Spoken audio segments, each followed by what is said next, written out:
it's Wendy here from the Nomadic Vegan, and I am in Chamonix, France, way up in the mountains, up in the Alps, and it's absolutely gorgeous here.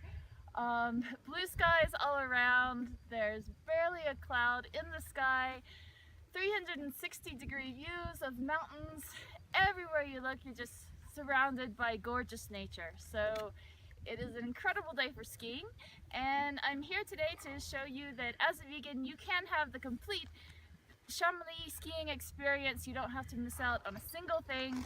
While you're up here on the slopes, you can have some delicious food. I'm going to show you some great vegan options. Believe me, it's not just cheese up here, there's a whole lot more than that. And then at the end of the day, when you're really tired, you can go into a little log cabin, curl up next to a fireplace, relax and have a really gorgeous fine dining experience. Or if you want to do the expat thing, you can go to a British pub, have a few beers, have some really hearty pub grub, and that can be completely vegan too. So it's going to be great. It's going to be a lot of fun. So here we go. Follow me and I'll see you down at the bottom.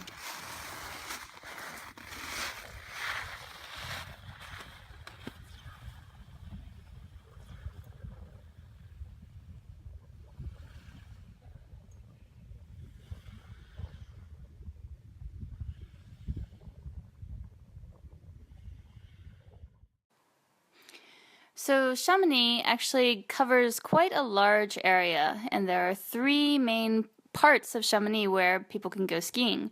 The first one is called Brevant-Flégère. So here there's a restaurant called La Drée de la Flégère, which has really beautiful views out over the mountains. It's quite a nice kind of fancy place. Had a look at the menu. There didn't seem to be much. There was a carrot soup that looked like it might have been vegan, so we went in to ask just to see. Turned out the carrot soup was not vegan because it had been made with butter or something. But the staff went back and checked with the chef. He was very happy to make a special vegan dish just for me. Had no idea what I was going to get, but it turned out to be rice with an assortment of stir-fried vegetables, lots of different green things in there. There was some zucchini, some snow peas, some lima beans. So I was really quite impressed that they were able to rustle this up on the top of the mountain.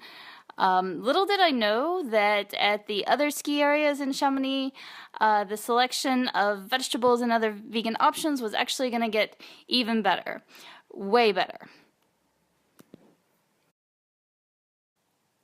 So our next ski region is called Grand Montet. And here we have a more casual dining establishment called Rider Cafe. It's more of a cafeteria, kind of self-service place. And they have an amazing antipasti buffet. So antipasti, just like you would find in an Italian restaurant in Italy, loads of grilled vegetables, marinated vegetables, different kinds of salads. Not all of it is vegan, but the majority of it was, and the staff were very helpful, totally willing to point out which of the options were vegan. And then for hot meals, the selection is going to vary depending on the day. The day that we were there were a couple of vegan options. There was an onion soup, and there was also a penne pasta dish with a vegetable and tomato sauce. But I just couldn't pass up the antipasti buffet. It just looked amazing. So it's pay by weight. You can take as little or as much as you want. You just load up your plate, and then they'll weigh it for you and tell you how much you pay. Pretty awesome. And now our last ski resort area is called Le Tour, also sometimes referred to as Le Balme or Domaine du Balme. And here we've got another self-service casual restaurant. This one is called Le Chalet de Chachamillon.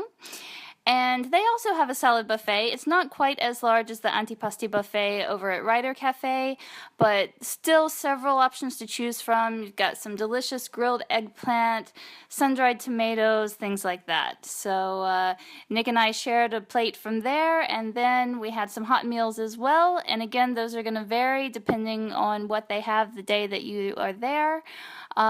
On our trip, we came across a pasta with tomato sauce, and you could choose either penne or spaghetti as your pasta. And then they also had this really delicious rice and vegetable dish, which was actually supposed to be served just as a side dish, but they let us take a whole plate of it for a really good price. And I saw a few other people who were doing the same thing as well, so that was pretty cool. They either got just the right rice dish like we got, or they got a mix of several different vegetable side dishes, so that's always going to be an option too. So yet another great meal up on the slopes. You can relax on the terrace outside and admire the mountain views all around while you dig into a big, delicious, hearty meal. Alright, so now we're heading back down into the valley, into the center of Chamonix town itself, and we've got quite a few options here, but I'm just going to highlight some of my personal favorites. One is called Le Lapin Agile, so the Agile Rabbit. This is a cozy little wine bar / restaurant.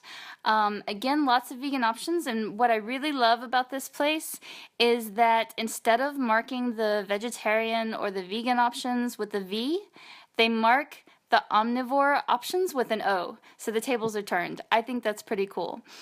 So I had a vegan tahine as a starter, and then a really beautiful couscous as the main dish. It was just incredibly fragrant, had all these bright colors, purple broccoli. It was just gorgeous. So our next dining option in Chamonix town is called Lampo, and it's quite an upscale, fine dining establishment, I would say. It's an Italian restaurant, but it still manages to retain a kind of rustic mountain feel. It's actually inside an old 18th century farmhouse, so you can see all the wooden beams surrounding you. It's really a beautiful interior, and there are quite a few vegan options here. The only complaint I have is that unlike Le Lapin Agile, they don't do a great job of marking their vegan options as vegan. They do mark all of the options that are gluten-free and all the ones that are dairy-free, and that is the majority of things on the menu. So they seem to be following kind of a paleo philosophy, but whatever. They do have one main dish that they specifically call the vegan dish, and that is a vegan burger in a curry sauce, and then there's also some black rice and tempeh and oranges on the side, and then a bit of red cabbage as well. So that's what Nick got, and that looked delicious. But then when I inquired further with the waiter, it turned out that there was another main dish that was also vegan, even though it didn't say so in the menu, and that was a homemade ravioli, which was also really great. There are some other things too. You just have to ask. There are a couple of soups, there's a salad, and several vegan dessert options as well, because like I said, they're really into the whole dairy-free thing. So that's a bonus. There was live music there playing in the background. There was a fire roaring in a huge fireplace. Just an all-around really lovely dining experience. A little bit pricey, but definitely one to recommend for a special occasion. So if l'impossible doesn't sound like your style, or if it's just maybe a bit out of your price range, then I've got one more option for you. This one is a British pub called Monkey. Yay, monkeys! I love monkeys, don't you? So, like I said, it's a pub, so compared to L'Impossible, the atmosphere is much more casual. It's a great place to come for drinks, for a little après-ski action. They do also show some sporting events here sometimes, and they do amazing food. And unlike L'Impossible, all their vegan options are clearly marked on the menu as vegan. So we had the hummus with pita, falafel, and roasted vegetables. We had a bean salad, sweet potato fries, hello, those were awesome, and 2 soft tacos filled with smoked tofu, beans, and guacamole. Every single thing that we had was delicious, and in fact it was so good that the next day before we left town, we went back and we ordered more of the hummus and the pita, and also, of course, the sweet potato fries. So there you have it, your vegan ski trip to Chamonix sorted. It's so easy, guys. It's really exciting to see just how far and how quickly this movement is spreading. I mean, remember where we are here. This is France. France is not a vegan-friendly country. And we're not just anywhere in France. We're way up in the mountains, in the Alps. Vegetables do not grow here. The local cuisine has been dominated by meat and cheese for hundreds of years, and yet vegan options are popping up here all over the place. Really exciting to see. So that's all for now. Remember to check out thenomadicvegan.com for more vegan travel tips on how you can be vegan anywhere and spread compassion everywhere. Happy travels!